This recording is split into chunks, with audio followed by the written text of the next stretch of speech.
Miss Vodyanitsa, prima donna of the Korolievsky troupe. What a surprise meeting you here. Will you be sitting in on a session of the Vetcha? Sorry, I'm not taking interviews today. Oh good, you're here. The session's about to begin. Let's get inside. Please wait, Miss Vodyanitsa. Could you introduce me to your new friend?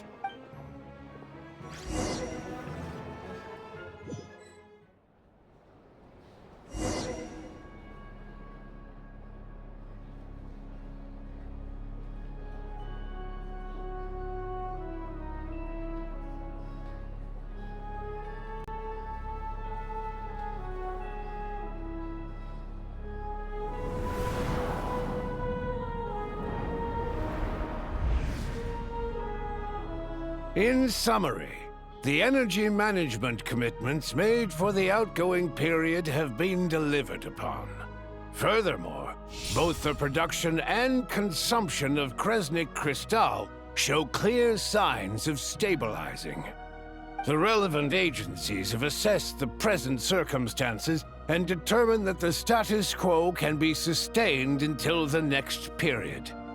For detailed statistics, I would refer you to the industry reports that have been distributed to all persons present. It should also be noted that while the recent blizzards have led to a significant increase in people's energy expenses, this is strictly a short-term phenomenon associated with a remotely located monster. Her Majesty the Tsaritsa is giving her full attention to this matter. We should have every confidence that it will be dealt with swiftly and conclusively. A financial report on disaster relief is also present in this report, courtesy of Pantalone. They cover the same old ground every single time.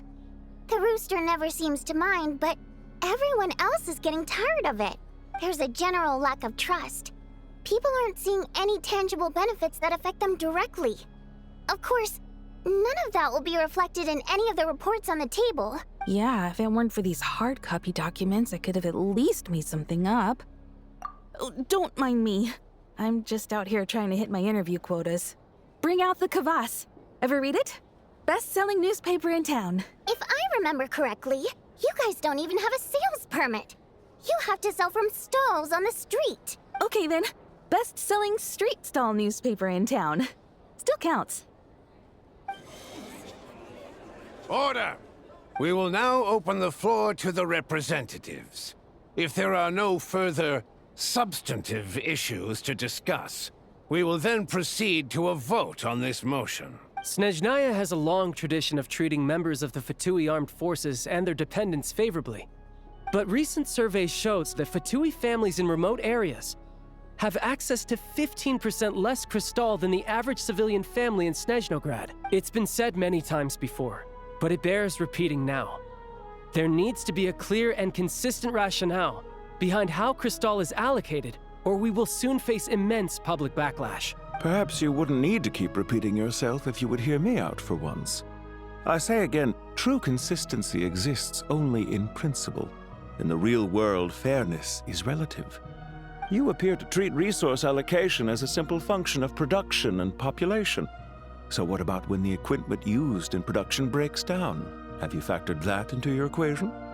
And do you even know how long it's been since Snezhnaya last conducted a census?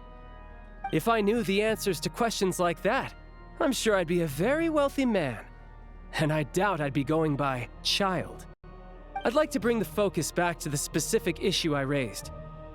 Or do you wish to deny that favorable treatment for Fatui dependents is our long-standing policy?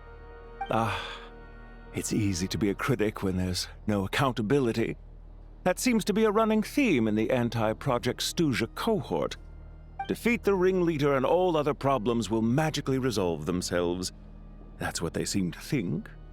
But in case you aren't aware, not one jot in my report would change whether Project Stuja continues or not. So you have no intention whatsoever of finding a solution to this problem?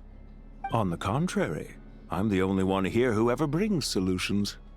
Child opened by speaking up for the armed forces. Regraders struck back with style and a war of words ensued.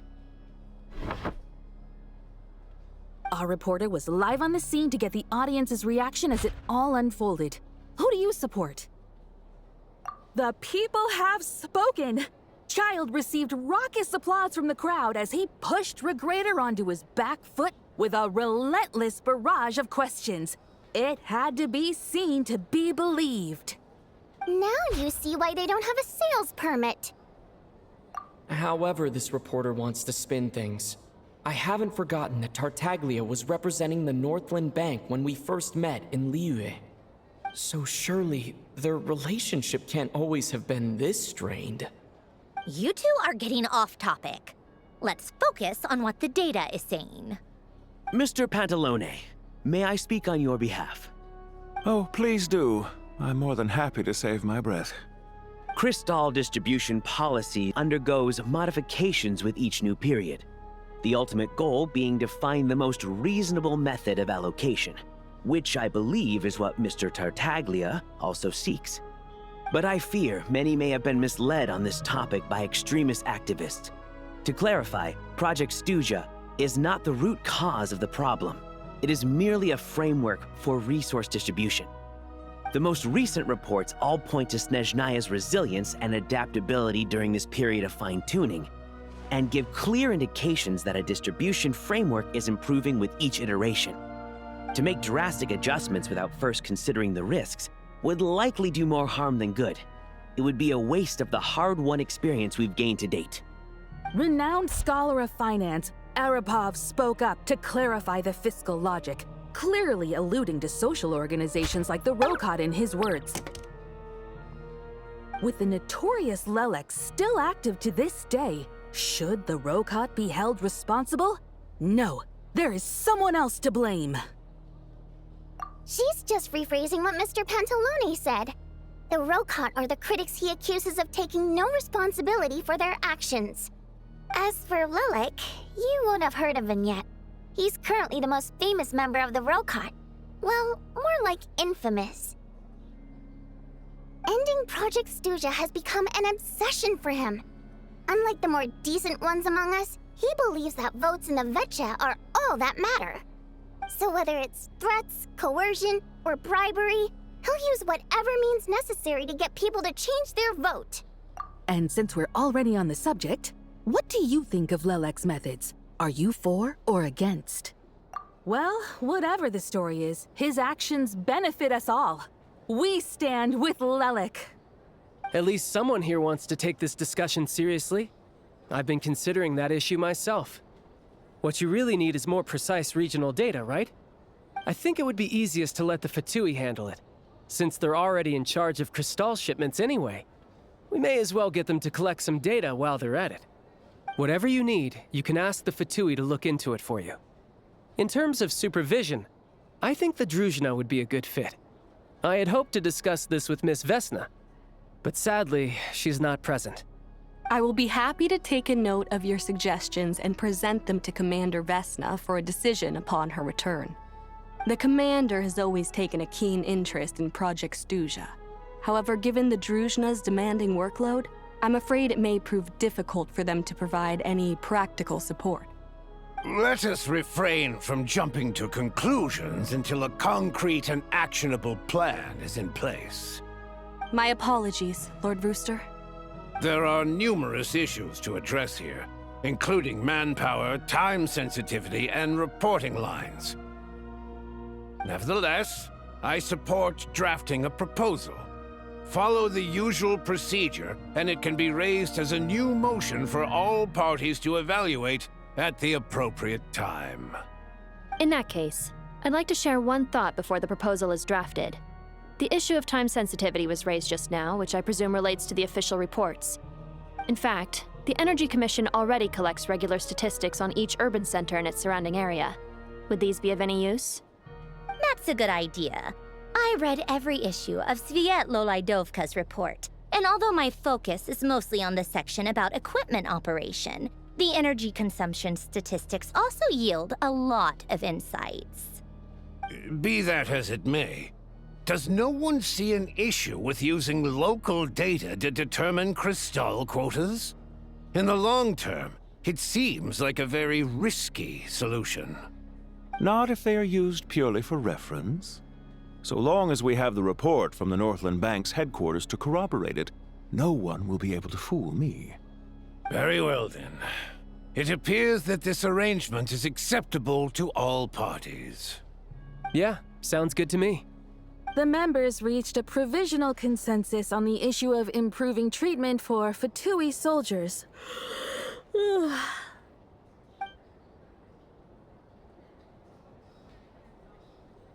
Today, the prima donna of the Korailievsky troupe attended a session of the Snezhnograd Vecha in the company of a dashing young man. The question on all our minds is, what is the true nature of their relationship? Write anything like that again, and I'm revoking your permission to interview the troupe. Got it?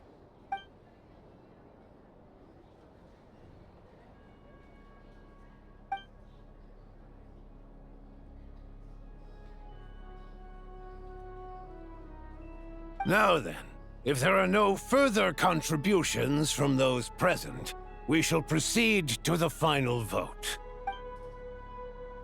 Hey, check it out! What made him vote against? Why now?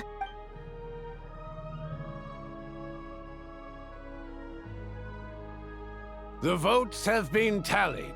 Those in favor of continuing Project Stuja total 61%, securing a clear majority. That was too close. The margin has shrunk yet again. Chuganov was a huge loss. I'll bet Lelek is behind this. I wonder how Pulcinella will respond this time. Chuganov. I see. Lelek strikes again. Yes, go, Lelek. Once Project Stuja is defeated, our unwavering support at Bring Out the Kvass will finally pay off when we make our comeback. I can taste our victory already! In accordance with the result of this vote, Project Stuja will remain in effect until the next Vecha period. Finally, may I remind us all, we debate only for the greater glory and solidarity of our nation. May the aurora shine ever on, and the tundra always stand firm. The session is concluded.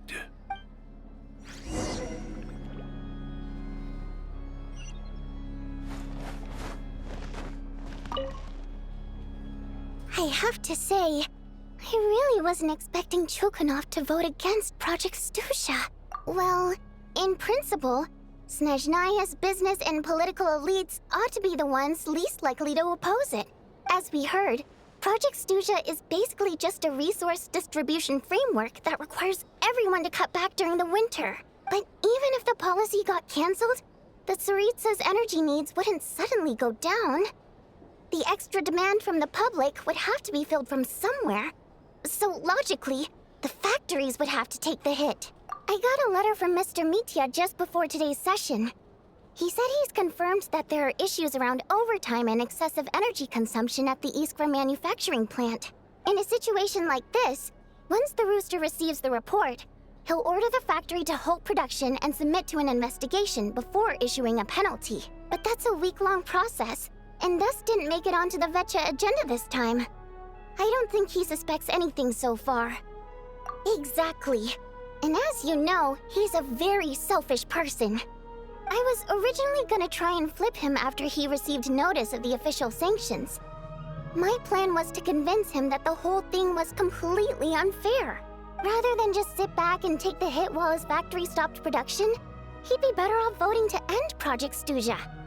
At least that way, no one else would be able to make any money either, because all the factories would suddenly have more limited energy to work with. But now, he's already voted against it, which means someone must have used more forceful means to change his vote.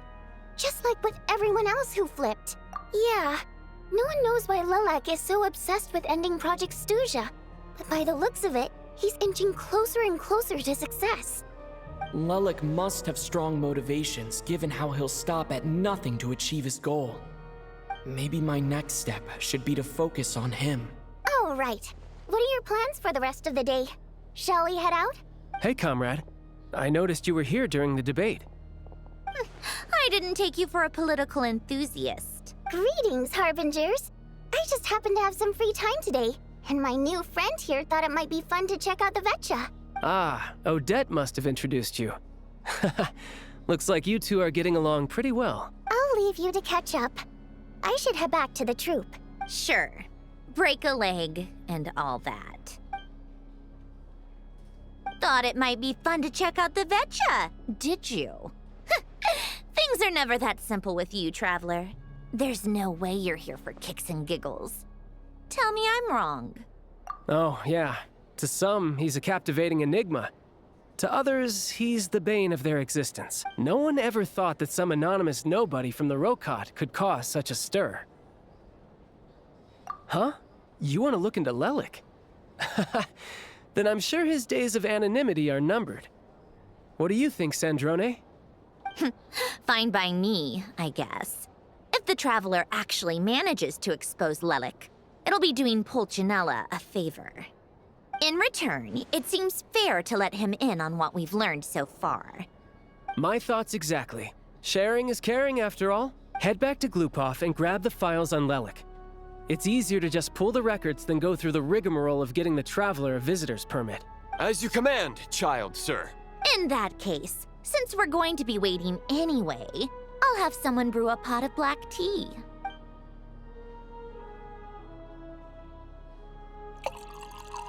One common thread among the many incidents Lelik has been involved in is that the victims are all too scared to share any real information about him. Clearly, he must have threatened them in some way. His modus operandi is to silently infiltrate the scene and leave a threatening letter behind. But neither the letters nor the crime scenes ever yield any clues to his identity. So all these files have to offer are short statements by the people affected. They don't give us a lot to go on. If nothing else, it shows we're dealing with a trained professional who's versed in counter-surveillance. Yes, and to that point, he often strikes in highly secure locations. The victims are high-ranking and influential people who take their personal security very seriously. Somehow, Lelik slips right into their rooms without making a sound. There's never any eyewitnesses, nor the slightest trace of a break-in. If he can get in and out undetected, it means he can strike without warning. Not that that's ever happened so far, but the thought is enough to scare these people sleepless. It's hard to believe that a human being could pull this off flawlessly every time, so they switched the focus of the investigation to Faye.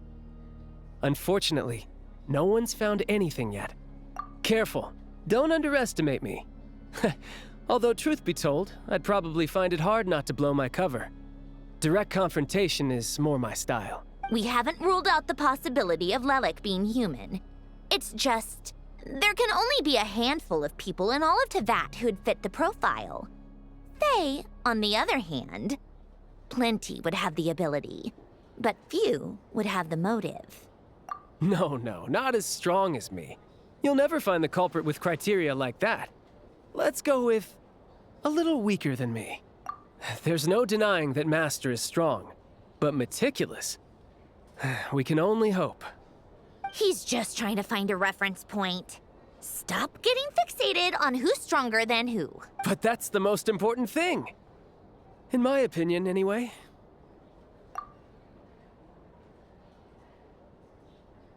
Odette? Yeah, that seems about right. Her skills are solid, and she's always calm under pressure. Except she's Fatui, so the likelihood of her working against us is pretty low. But yeah, much more accurate than your previous example, at least. No, wait a moment. Maybe we should interrogate that assumption. What do you mean? Which assumption? Her Fatui identity doesn't necessarily exonerate her. And when you think about it, the Rokot would be precisely what she needs to conceal her identity. Plus, she wouldn't need to be such a pro at covering her tracks. She'd already know where the Fatui will be and when, so she could choose the perfect time to act. Oh, yikes. I was just thinking out loud. Why is this starting to sound like such a convincing theory? Still, what reason could Odette possibly have for trying to call off Project Stuja? Arlecchino would be the best person to ask. She knows Odette best. Unfortunately, she isn't back yet.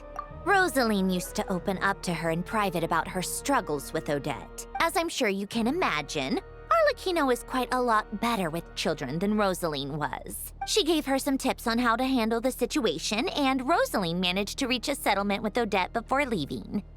So I suppose there were at least no lifelong regrets left behind. Beyond that, I don't know the details about that side of things. But I do know that Odette definitely has a motive to hold a grudge against Project Stuja. The reason being, her father passed away during the early stages of the project. That was back before it had been named Project Stuja, when things were still being worked out. But in essence, it's remained the same ever since. Huh. The more you know. Rosaline was always so self-centered. I never understood why she started paying so much attention to Odette. Is that such a surprise? If you cast your mind back, you may remember that Rosaline and I weren't exactly close. We had tea together a few times, but that was about it. Odette's past is no secret. Her father was a fatus and her mother was a very famous ballerina. On the surface, it looks like she followed right in her parents' footsteps.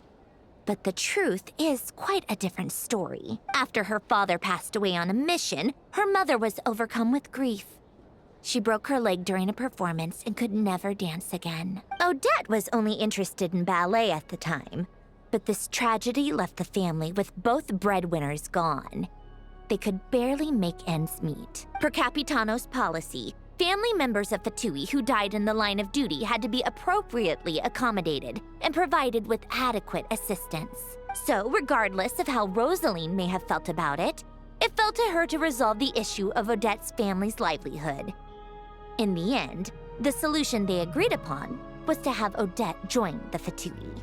Right, because the alternative would have been a one-off compensation payment, I guess. In that sense, joining up was definitely the better option. Still, she must have had mixed feelings about it, right? If she doesn't even like the Fatui... It's just a theory. A possibility. But as a motive for Odette to become Lilac, it holds up. That said, I have no idea where Odette's head is at right now, or what her conflict with Rosaline was about. Plenty of people were on bad terms with Rosaline. I have no intention of trying to figure it all out. Yes, but there's not much point in discussing that now. Yeah, back to Lilac. Since our investigations so far have turned up next to nothing, we've got nothing to lose by trying a new angle. Funnily enough, Tonya and I had actually made plans to go to the theater tomorrow to watch Odette's rehearsal. Unfortunately, thanks to this Lilac situation, I'll be stuck working overtime again, which means you can go in my place. No point wasting the ticket, plus, you'll get to meet Tonya. Spirit Seeker. Quite the classic ballet. It was passed down through Odette's mother's family for generations, though it hasn't been performed in years. But Odette's been practicing it diligently, and it's finally ready for a return to the stage. Excitement is through the roof. Tickets for the official performance sold out long ago. Tonya's excited for it too. She's desperate to see it no matter what. Personally, it's not really my kind of thing, but since she's my little sister, I had to figure something out. I've actually seen it several times before. The story's pretty straightforward. The lead character follows a trail of clues left behind by a spirit, gradually recovering her memories along the way. It's a tale of love and regret. So not exactly reinventing the wheel, at least by today's standards. But when that classic melody kicks in and the lead character begins to dance, it always gets me. It really is beautiful. Not an easy dance to do justice to, though. I know it's always been Odette's dream to perform this piece, but I'm not sure she's really ready. In that case, I think that even if she is Lilac, we should wait until her performance is over before we respond. I'll let you take it from here, comrade.